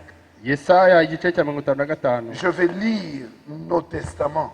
Ngiye gusoma mu masezerano yacu. Ésaïe 55 verset 1. Yesaya 55 umurongo wa mbere. Et nous lirons jusqu'au verset 3. Turasoma kugeza ku murongo wa gatatu. Vous tous qui avez soif, yemwe abafite inyota, venez aux eaux. Nimuze ku mazi. Même celui qui n'a pas d'argent, kandi n'udafite ifeza, venez, nawe naze, achetez et mangez. Nimuze mugure murye. Venez acheter du vin, nimuze mugure vino, et du lait, n'amata, sans argent, mudatanze sans rien payer. Ifeza cyangwa ibindi biguzi. Pourquoi pesez-vous de l'argent pour ceux qui ne nourrissent pas? Niki gituma mutanga ifeza mukagura ibitari byo kurya? Pourquoi travaillez-vous pour ceux qui ne rassasient pas? Niki gituma mukorera ibidahaza? Écoutez-moi donc, mugire umwete wo kunyumvira, et vous mangerez ce qui est bon. Mubone kurya ibyiza, et votre âme kandi ubugingo bwanyu se délectera de mes succulents. Bukishimira umubyibuho. Prêtez-moi l'oreille, mutege amatwi, et venez à moi. Muza aho ndi, écoutez, votre âme vivra. Munyumve ubugingo bwanyu bubone kubaho. Oh, je traiterai avec vous une alliance éternelle. Nanjye nzasezerana namwe isezerano rihoraho. Alléluia. Amen. Asseyons-nous s'il vous plaît. Et nous lisons rapidement Ésaïe 30. Turasoma byihuse muri Yesaya 30. Ésaïe au chapitre 30. Yesaya igice cya 30. Et nous lisons le verset 20. Turasoma umurongo wa 20. Nous sommes toujours dans cette soif. Turacyari muri ya nyota. Écoutez le verset 20. Mwumve umurongo wa 20. Le Seigneur vous donnera du pain dans l'angoisse. Kandi nubwo Uwiteka kugaburira ibyo kurya by'amakuba, et de l'eau dans la détresse. N'amazi mu gihe cy'ingorane. Pour que tu n'interprètes pas à ta manière, no kugira ngo utabisobanura mu buryo bwawe, automatiquement Dieu s'explique. Ahubwo Imana ubwayo irisobanura. L'eau dans la détresse. Amazi mu gihe cy'akaga. Ceux qui t'instruisent abakwigisha ne se cacheront pas. Abakwigisha ntibazongera kuguhishwa. Toi tu entendras, tes oreilles verront, pardon, tes yeux verront ceux qui t'instruisent. Amaso yawe azajya areba abakwigisha. Et tes oreilles entendront derrière toi n'amatwi yawe azajya yumva inyuma yawe la voix de Dieu ijwi qui dira dira voici le chemin, riti dore voici la inzira, route, dore umuhanda nguyu bari wo ugendamo. Faites confiance à la Bible. Mwene data wigirira icyizere Bibiliya. L'eau dans la détresse, amazi mu gihe cy'akaga, le pain dans la famine. Ibyo kurya mu gihe cy'inzara. C'est que Dieu te révèle yuko Imana iguhishurira le chemin, iguhishurira aho inzira iri, lui-même nuko Imana ubwayo iyo yinjira mu kibazo igafata icyemezo cyo kuyobora mu nzira iyo ugomba kunyuramo. Haleluya. Amen. Quel Dieu. Mbega Imana nziza. Ces paroles sont sûres. Aya magambo ni amagambo y'ukuri kandi nta kuka. S'opposer aux voies de Dieu, kurwanya inzira z'Imana, c'est réveiller son courroux, ni ukwizanira umujinya, c'est réveiller son ardeur, ni ukukangura umujinya w'Imana. mais suivre la voie de Dieu, gukurikira inzira z'Imana. Détrompez-vous frère, détrompez-vous. Muve mu binyoma bene data. Personne sur cette route ne peut se perdre. Nta muntu n'umwe wo kuri iyi nzira ushobora kuyoba. Sur ce chemin, kuri iyi nzira, même les aveugles, ndetse n'impumyi, même les aveugles, ndetse n'impumyi bagendamo bafite umutekano. Muri iyi nzira, c'est la voie droite, ni inzira igororotse, ni inzira y'ukuri. La parole de Dieu demeure éternellement. Ijambo ry'Imana rihoraho iteka ryose. Ce que Dieu a consigné, Icy'Imana yavuze kizasohora byanze bikunze. Que nous soyons d'accord ou non, twabyemera que nous tutabyemera, comprenions ou non, twabisobanukirwa tutabisobanukirwa, Imana ihagaze ku ijambo ryayo. Je veux votre amen. Ndashaka amen yanyu.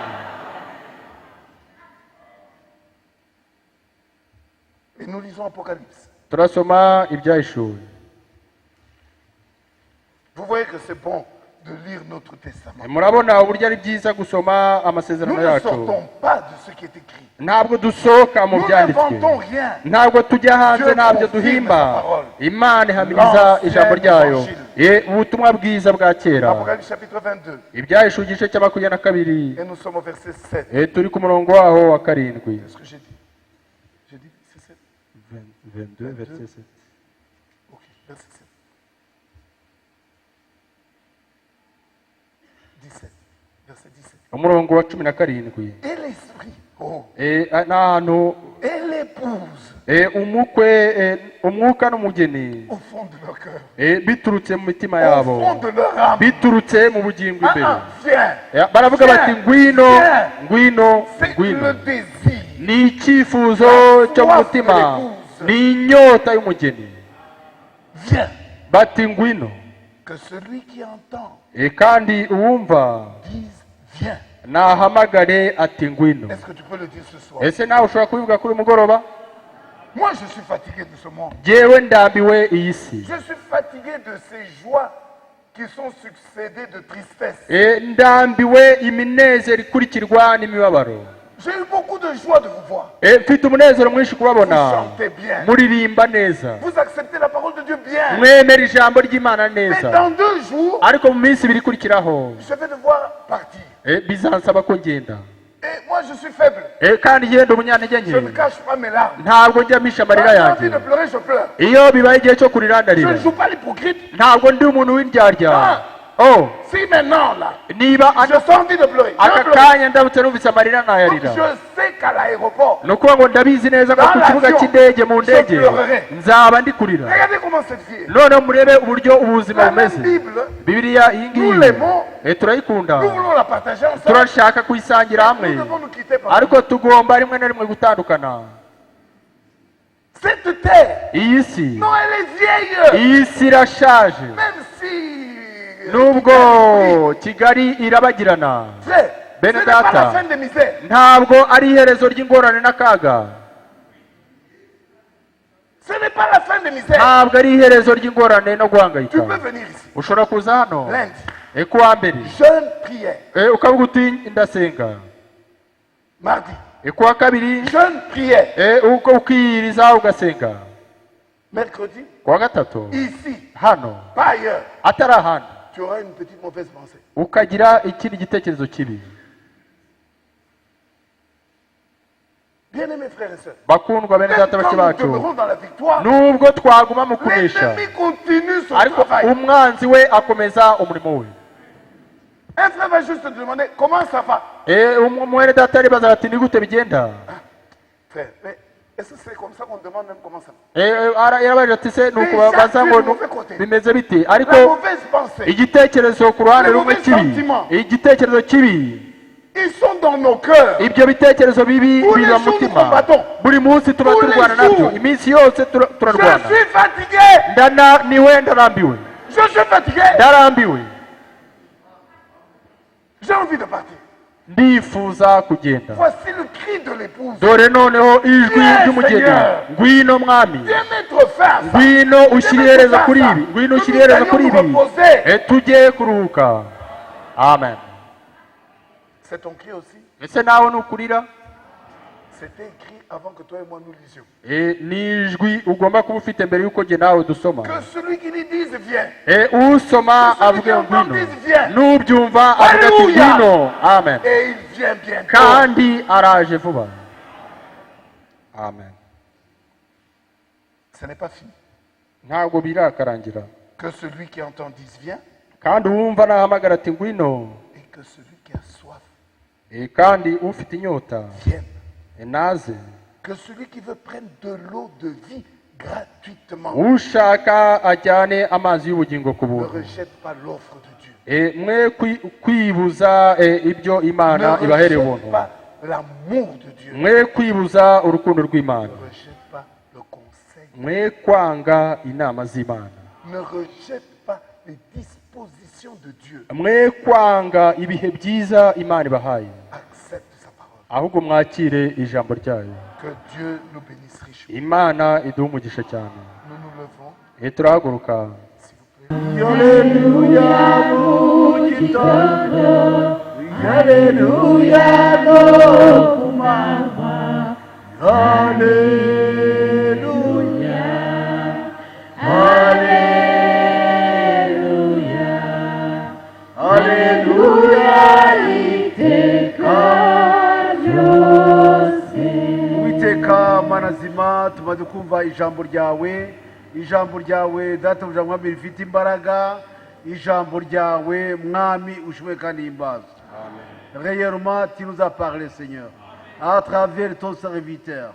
C'était une parole puissante. Que ton nom soit loué pour cela. Et nous voici devant ta face. Nous sommes coupables. Nous voulons réellement marcher selon ta parole. Nous voulons vivre ta parole. Et nous venons d'attendre et d'écouter que nous avons un combat au jour le jour. Penser, etc. Et nous voulons Seigneur Jésus ce soir avoir la joie dans notre cœur, un cœur de chacun. Nous voulons savoir réellement tu es qui. Nous voulons réellement regarder devant. Oh, nous voulons Seigneur Jésus rester dans une communion fraternelle. Nous voulons l'amour, l'amour agapao. Alléluia. Amen. Sois avec nous. La parole qui vient d'être prononcée, nous voulons la vivre réellement. Bénis ton serviteur. Bénis tes fils. Bénis chacun de nous.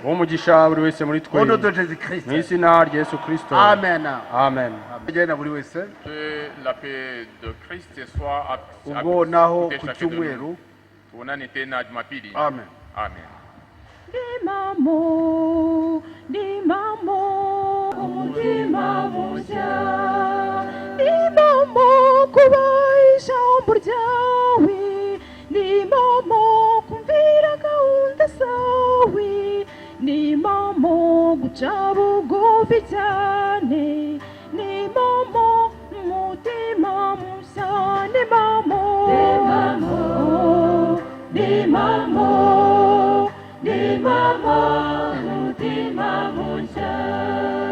Ni mama gukunda bene data. Ni mama kwambara ugushaka.